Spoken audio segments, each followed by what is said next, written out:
In this chapter, students will generate equivalent fractions using models alongside the numerical representation. They will compare fractions with like and unlike denominators, decompose fractions, and they will add and subtract fractions and mixed numbers with like denominators. Let's review some skills and concepts taught previously that will be helpful in mastering the concepts in this chapter. In third grade, students make discoveries about equivalent fractions strictly through visual models. Equivalent fractions in area models are the same size, and equivalent fractions on a number line have the same point. Students have compared fractions with either like numerators or like denominators.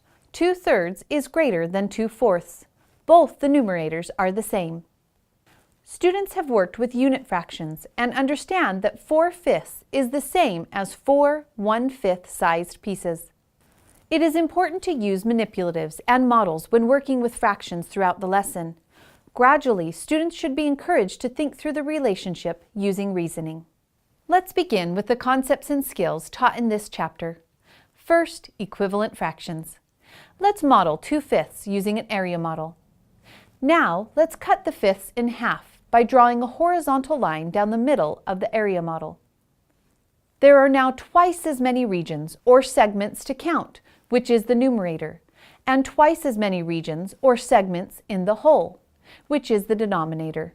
Numerically, this is represented as the numerator times 2 and the denominator times 2 for an equivalent fraction of 4/10. Students do not yet know how to multiply two fractions, so students will multiply the numerator and denominator separately as shown. The next concept taught is fraction comparison with different numerators and different denominators. Students will use a variety of strategies to compare fractions.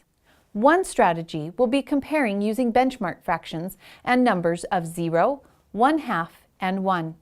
For example, let's compare 1/3 and 4/5. 1/3 is slightly smaller than 1/2, and 4/5 is slightly smaller than 1/2. Because 1/2 is less than 1/2, 1/3 is less than 4/5. Another strategy to compare fractions is using reasoning skills to notice when two fractions have the same number of pieces missing from the whole. Let's compare 8/10 and 6/8, and let's use circles to model the fractions. Both fractions are missing two pieces to complete the whole. The first fraction is missing 2/10, and the second fraction is missing 2/8. Comparing the missing portions, 2/10 and 2/8, the numerators are the same. Students will recognize that 2/10 is smaller than 2/8 because tenths are smaller portions than eighths. Therefore, 8/10 has a smaller portion missing from the whole than the fraction 6/8. 8/10 is larger than 6/8. A third strategy is finding common denominators. Students will create an equivalent fraction with common denominator to the other fraction. There are three strategies taught in finding common denominators. One denominator is a factor of the other denominator, multiply the denominators, and use a smaller common denominator. For example, let's compare 3/5 and 7/10.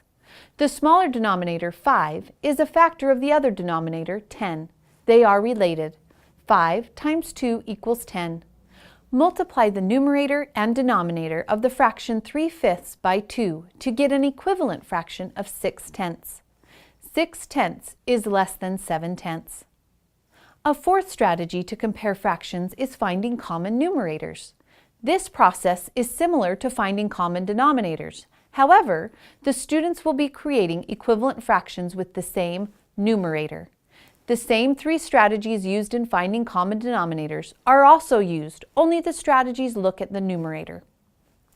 Let's compare 3/5 and 2/3 using the strategy of multiply the numerators. 3/5 will be multiplied by the numerator in 2/3. 3 times 2 is 6, and 5 times 2 is 10, for an equivalent fraction of 6/10. 2/3 will be multiplied by the numerator in 3/5. 2 times 3 is 6, and 3 times 3 is 9, for an equivalent fraction of 6/9. 6/10 is less than 6/9. The next concept is decomposing fractions and mixed numbers in a variety of ways.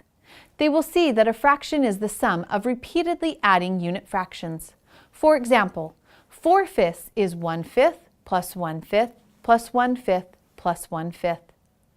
Unit fractions can also be grouped together to show additional decompositions of a fraction. Combine the first two 1/5 unit fractions, so 4/5 is now 2/5 plus 1/5 plus 1/5. Students will learn to see a mixed number as a whole number plus a fraction less than 1. 3 and 4/6 means 3 plus 4/6. Writing a mixed number in fractional form should be viewed as a case of fraction addition. The three wholes can be viewed as 1 plus 1 plus 1, so 3 and 4/6 can be decomposed into 6/6 plus 6/6 plus 6/6 plus 4/6, which equals 22/6. If the three 6/6s were grouped together, 3 and 4/6 could also be thought of as 18/6 plus 4/6, which also equals 22/6. Likewise, writing a fraction greater than 1 as a mixed number should be viewed as decomposition of the fraction into a sum of a whole number and a fraction less than 1. The decomposing of fractions prepares students for the next concept, adding and subtracting fractions and mixed numbers with like denominators. Students will use area models and number lines to model the addition and subtraction of fractions and mixed numbers. For example, let's model the addition equation of 5/6 plus 3/6 equals something using an area model first. Start by drawing two rectangles to model each addend. There are a total of 8 6-size pieces. The next concept students will learn will be to create a mixed number from the fraction 8/6. In the model, it is clear to see there are 6 6 shaded in the first rectangle and 2 6 shaded in the second rectangle. This can be written as 6/6 plus 2/6. 6/6 can also be thought of as one whole. The answer can now be written as 1 whole plus 2/6, or 1 and 2/6. Students will also work on subtracting fractions less than 1 and greater than 1 using models and manipulatives. Let's model 7/8 minus 4/8 using a number line. Begin at 7/8 and then jump back or count back 4/8. We land on 3/8. Finally, students will continue working with set models in regards to fractions. Students will recognize that individual items can be referenced in a set model. For example, 1/4 of a set of chairs are yellow. At the end of the chapter, students will create line plots using fractional measurement. A line plot is a way to organize and display data. They will use their knowledge of adding and subtracting fractions and mixed numbers to interpret a graph. For example, here is a line plot of the heights of various bean sprouts. Andre's plant is the one measuring 1 3/8 inches. How much taller is it compared with his friend Kennedy's sprout, which measures 1/8 inch? One way to solve would be to subtract 1 3/8 minus 1/8. Start by subtracting the fractional pieces. 3/8 minus 1/8 equals 2/8. 1 whole minus no wholes equals 1 whole. The difference is 1 2/8 inches.